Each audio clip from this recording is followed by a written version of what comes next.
Muy buenas tardes con todos. Mi nombre es José Alvarado, pertenezco a lo que es la carrera mecánica automotriz y yo les voy a hablar un poco sobre lo que es la inyección electrónica. La inyección electrónica es un sistema utilizado en los motores de combustión interna que reemplaza el uso de carburadores en los vehículos. Es un sistema que permite la inyección de combustible en los motores con una precisión y velocidad que no se podían lograr con el uso de carburadores. Con la inyección electrónica los motores tienen una mejor respuesta al acelerar y una reducción en la emisión contaminante de los gases y un mejor rendimiento del combustible. Un poco de la historia también es que la inyección electrónica fue introducida por primera vez a finales de la década de 1950. Aunque en ese momento solo se utilizaba en motores diésel, fue en la década de 1970 cuando se empezó a utilizar en motores de gasolina en vehículos fabricados en Europa, principalmente por marcas como Mercedes-Benz y Volkswagen. En la década de 1980, la mayoría de los vehículos vendidos en Europa y Japón ya contaban con el sistema de inyección electrónica. En los años 90 se convirtió en el sistema de inyección de combustible estándar en todo el mundo. Como todo tiene inconvenientes y ventajas, ¿no?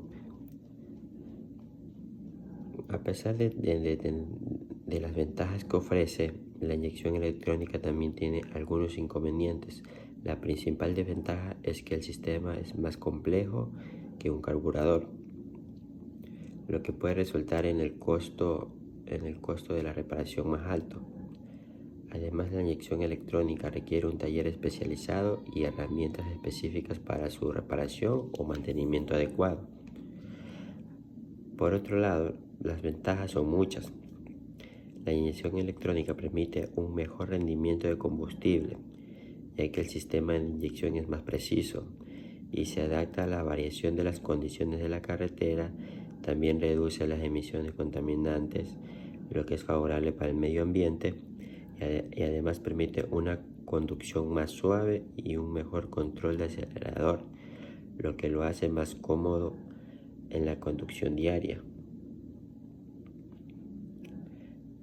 También le voy a hablar también lo que es un poco de coste de reparación y mantenimiento. La inyección electrónica puede ser un sistema costoso en términos de reparación o mantenimiento. Esto se debe en la parte de la complejidad que tiene dicho sistema, que requiere un taller especializado, herramientas específicas para su reparación y mantenimiento. Los costos de mantenimiento son más elevados que los de un carburador, aunque la mayoría de los costos son razonables. La reparación de un sistema de inyección electrónica puede ser costosa, dependerá en gran medida del tipo de problema que represente, que tenga dicho vehículo, ¿no? En lo general, los costos de reparación de la inyección electrónica se consideran medios altos. Es importante realizar un mantenimiento adecuado del sistema para reducir la posibilidad de averías y prolongar la vida útil del vehículo.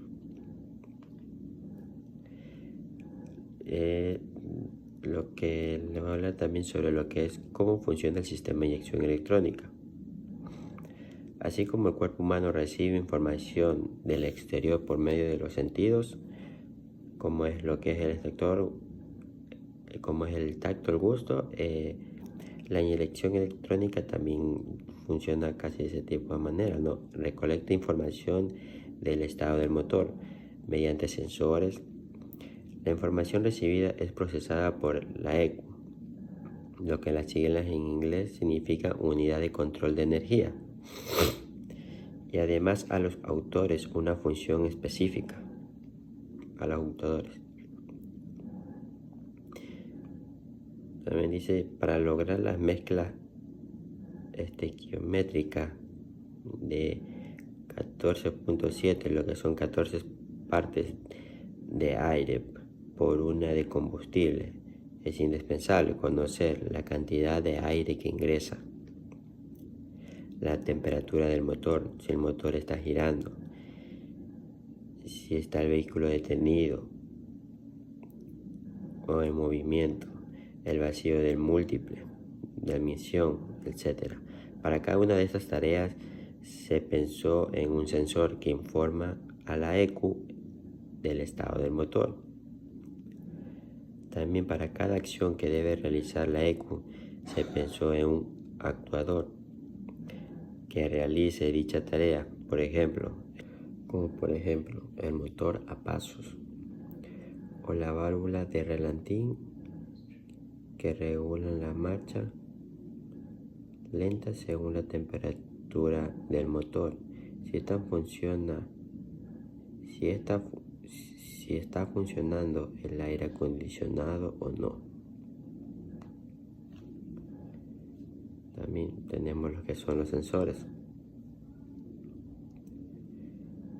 Sonda de oxígeno. Mide la diferencia de oxígeno entre el interior del caño del escape y el exterior. Esta diferencia genera un voltaje de corriente entre 0 y 1 volt. De esta manera, a mayor diferencia de oxígeno, mayor voltaje. A menor diferencia, menor voltaje.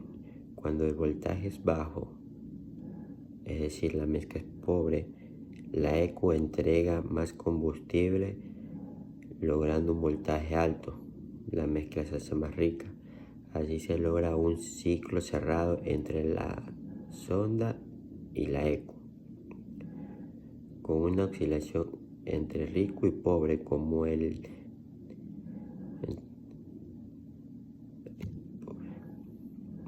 También tenemos lo que son la posición de mariposa. Este sensor se llama TPS, por sus siglas en inglés, Third Related Position Sensor. Es el encargado de medir la posición de la mariposa estranguladora. De esta manera sabemos la cantidad de aire que ingresa al motor. Este sensor posee una o dos resistencias de carbón con un cursor que lo recorre cuando presionamos el acelerador. Copia la posición de la mariposa y varía el voltaje de la salida de la resistencia. De esta forma la ECU calcula la masa de aire que entra al motor, comparando estos dos con los de otros sensores. También utiliza esta señal para variar el avance del encendido según sea necesario, evitando los sistemas centrífugos y de vacío que poseían los distribuidores antiguos. Tenemos la posición del cigüeñal. Está ubicado en el cigüeñal dentro del cráter, en el volante de motor o en la polea, enfrentando a una rueda fónica. Es una rueda dentada que posee un diente doble o más largo. Este sensor está formado por un imán y una bobina. Al pasar los dientes frente al sensor genera pulsos de corriente identificados por la ECU. Esos dientes más largos generan un pulso distinto para establecer la posición del motor e inyectar el combustible en el momento justo.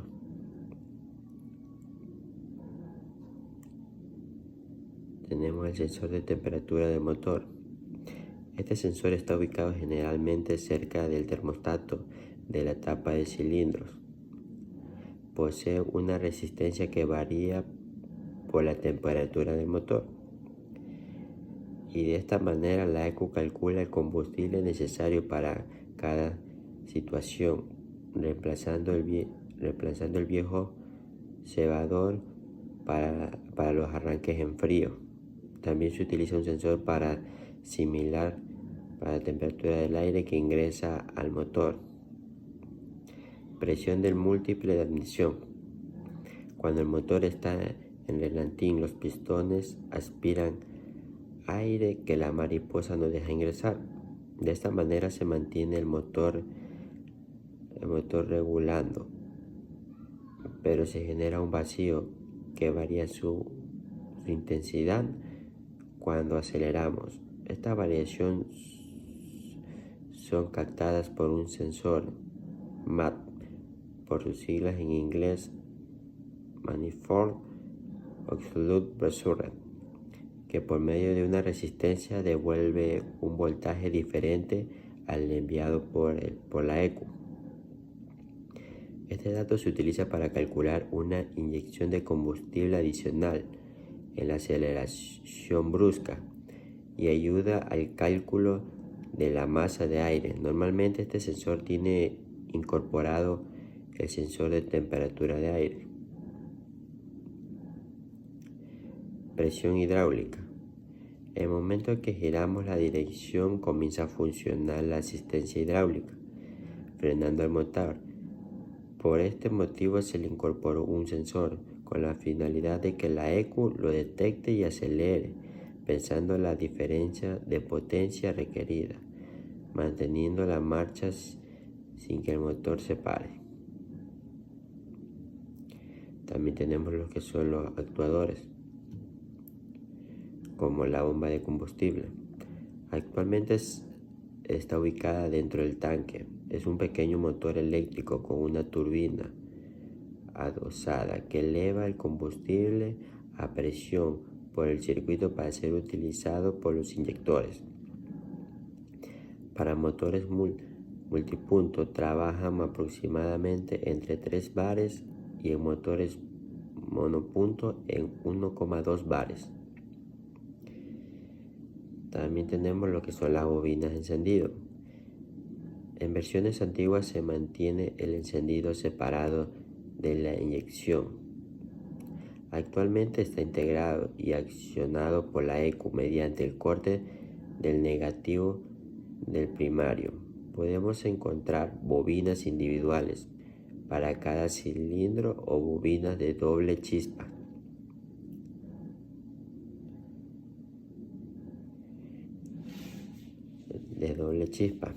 Estas últimas generan 2 chispas en los cilindros 1 y 4 o 2 y 3. Una es útil porque el pistón está en compresión y la otra es chispa perdida por estar en fase de escape. También los inyector está ubicado en el múltiple de admisión, justo antes de la válvula de admisión. Es el encargado de inyectar el combustible pulverizándolo sobre la válvula para lograr la mejor homogeneización de la mezcla. El inyector recibe el pulso negativo de la ECU, abriendo para dejar pasar el combustible en el momento que abre la válvula de admisión. La cantidad de combustible se dosifica por el tiempo que permanece abierto, aproximadamente de 5 a 2 milisegundos.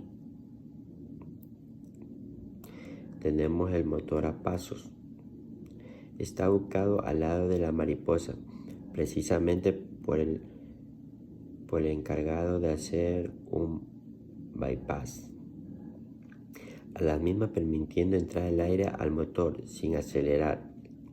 De esta manera se regulan las RPM del relantín. Este motor gira de medida